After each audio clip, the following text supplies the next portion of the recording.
Totoo nga ba ang rapture o ito ay gawa-gawa lang ng mga pastor, mga protestante? Sige nga, pakinggan nga natin. Kung mag-rapture man ngayon, ito yung mga i-expect mo na mangyayari at makikita mo. Una, yung pagkawala ng maraming tao. Pagdating ng rapture, sa isang kisap mata, maraming mga tao ang bigla na lang mawawala. So kung yung kakilala mo, mananampalataya ng Panginoong Kristo, expect mo na sila ay na-rapture. So mga kapatid, biglaan po yon. Magugulat na lang kayo, biglang mawawala yung tao. At hindi lang yon, maiiwan yung mga damit nila o ano mga gamit na meron silang daladala sa lugar na kung saan huli silang natagpuan. Kasama po sa mga mawawala ay yung mga baby at yung mga mimurang edad. Ibig sabihin, hindi pa nila alam yung tama at mali. So sila po automatic mapupunta sila doon sa langit. So dahil maraming mga taong mawawala, magkakaroon ng mga aksidente. Kung nakakita ka ngayon ng maraming aksidente, sign yan na nag-rapture na. Kasi mga kapatid, halimbawa, yung isang mananampalataya, nagdadrive siya, tapos biglang nag-rapture. So ibig sabihin nun, mawawala yung driver at mawawala ng control yung sasakyan. So maraming mga mananampalataya, pag nawala at nagdadrive, bigla na lang mawawalang control yung mga sasakyan at magbabanggaan po ito. So magkakaroon ng kaguluhan. Magkakaroon ng maraming aksidente at maraming mga tao ang magpapanik. Kasi nga hindi nila alam kung ano yung nangyayari. Pero mga kapatid, yun po ay rapture. So kapag nakakarinig na kayo ng maraming ambulansya, nakakarinig na kayo ng iba't ibang mga sigawan at takot ng mga tao, malamang nag-rapture na. At syempre, hindi lang po yun ang maririnig nyo. Kapag nag-rapture na, sinasabi na ng Biblia, makakarinig kayo ng isang malakas na tunog ng trompeta. So yun yung sign na nag-rapture na. Kapag narinig nyo na yung trompeta ng Diyos. So yun po yung mga masasaksihan o mararanasan nyo pagdating ng rapture. So mga kapatid, kung hindi pa nangyayari yung mga bagay na yan, hindi pa nagra-rapture. Pero kapag nangyari na yung mga bagay na sinabi ko na yan, senyalis yan na nag-rapture na at kayo ay naiwan sa rapture. Okay. Ang salitang rapture ay invento lang yan ng mga protestante. Ang nag-invento ng salitang rapture ay si John Nelson Darby. Ang salitang rapture ay for ano lang yan, pang negosyo, pananakot ng mga tao upang maniwala sila sa inyo. Aanig kayo sa kanilang mga sigta at doon, halos lahat ng mga porsyento ng yung mga kita o income mapupunta sa kanila. Ang pera na inyong pinaghirapan. Dahil sa katunayan ay hindi totoo yung concept ng rapture. Naniwala tayo na naniwala tayo na the end times or babalik na ang Panginoong Diyos dito sa atin, sa ating mundo para sa final judgment o sa katapusan ng mundo, tayo ang mundo. Pero yung concept ng rapture, yung idea nila or teorya nila ay hindi yun totoo sa tunay na buhay. Yan ay pananakot lamang upang makonvince kayo, makonvert kayo sa kanilang sikta. The more members, the more money to come. Pero sa katunayan ay nabudol po kayong lahat. Hindi naman lahat. Dahil meron namang mga tunay na wala na ang salitang rapture ay hindi totoo at hindi mawawasa litra por litra sa Biblia. Kaya be aware lang kayo sa mga ganitong pastor, ganitong mga vloggers dahil niloloko nila kayo at niloloko rin nila ang kanilang sarili at sila ay biktima lang din sa mga mas nakakatanda sa kanila na mga pastor. Pero sa katunayan, ako lang nagsasabi nito, never nag-exist or never mangyayari ang ganitong ori ng pamaraan sa katapusan ng mundo or end times. The concept of rapture never occurred or never ito mag-i-exist, never ito mangyayari. Dahil alam mo naman natin na sa mga huling araw, maraming magsisulputan, maraming lilitaw ng mga preachers or mga nagtuturong ng katuroang kalahating katotohanan or half of truth.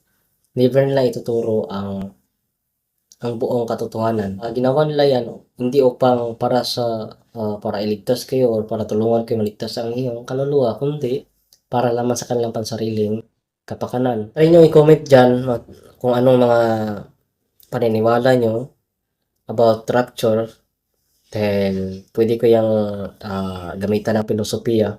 Lagyan natin Bible verses. Comment kayo dyan para malaman natin kung naniniwala ba kayo na ang rapture ay totoo o di kayo naniniwala. Dahil sa katunayan, wala silang otoridad ang mga ganitong uri ng pastor or vlogger, wala silang authority na mag-interpret ng Bible.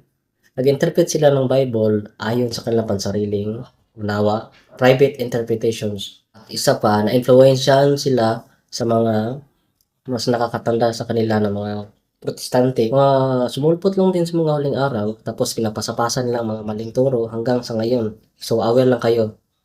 Kung magtanong kayo sa akin kung gusto niyo akong i-debunk, pwede.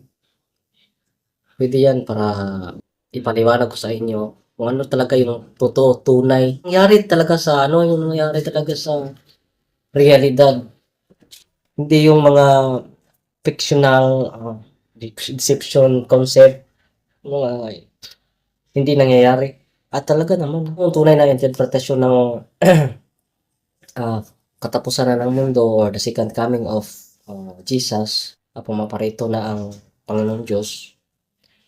Ang tunay na interpretasyon dyan ay hindi yung una ang mangyayari ay gumuguna muna ang mundo, marami mga yung parang nakita niyo ba yung 2012 na parang nahati na yung mundo. Dahil sa mga sumasabog ng mga bulkan at mga tsunami at iba pang mga lindol. Tapos, sabi ng ibang mga kritisar, alam naman natin na iba-iba yung interpretation nila. May iba naman nagsasabi na after sa masira yung mundo, dyan ang sisimula yung just one blink of an eye, mawala yung tao at yung isa matitira. Hindi yung totoo, hindi yung nangyayari. Ito yung interpretation. Sa di pa nagsimula ang mga protestante, nandyan na yung Biblia. Wala pang ibang simbahan lamang na tinatag ni Kristo ang may karapatan, may authority upang magpaliwanag kung ano ang tamang interpretasyon sa Biblia.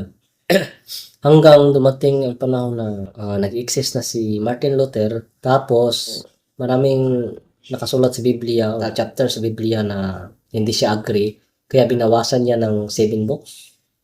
Yung tubig, Maccabees 1, 2, Sirach, at yung iba pa. Hindi ko naman memorize, pero makikita nyo dyan sa screen, nilagay ko lang.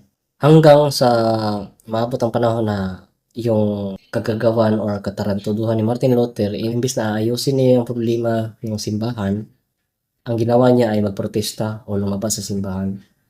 Hanggang sa dumating yung araw na ang membro ni Martin Luther, yung mga taong na-convince niya, ay tumiwalag sa kanya dahil may mga aral si Martin Luther na hindi agree yung tao. Kaya tumiwalag, lumabas sa pundok ni Martin Luther, at yung tao na yun, gumawa ng kanyang sariling simbahan, sikta, at tapos nangaakay siya ng mga iba pang mga Katoliko.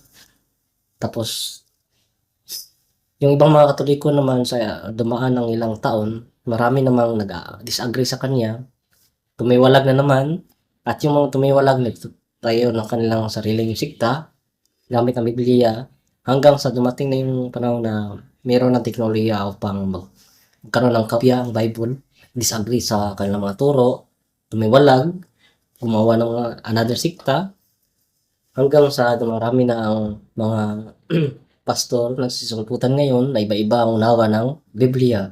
At dyan na nag-imbento ang salitang rapture. Na-imbento noong 1830. Tapos ang pinakaunang tao naka-imbento nito ay si John Nelson Derby, Derby or Derby.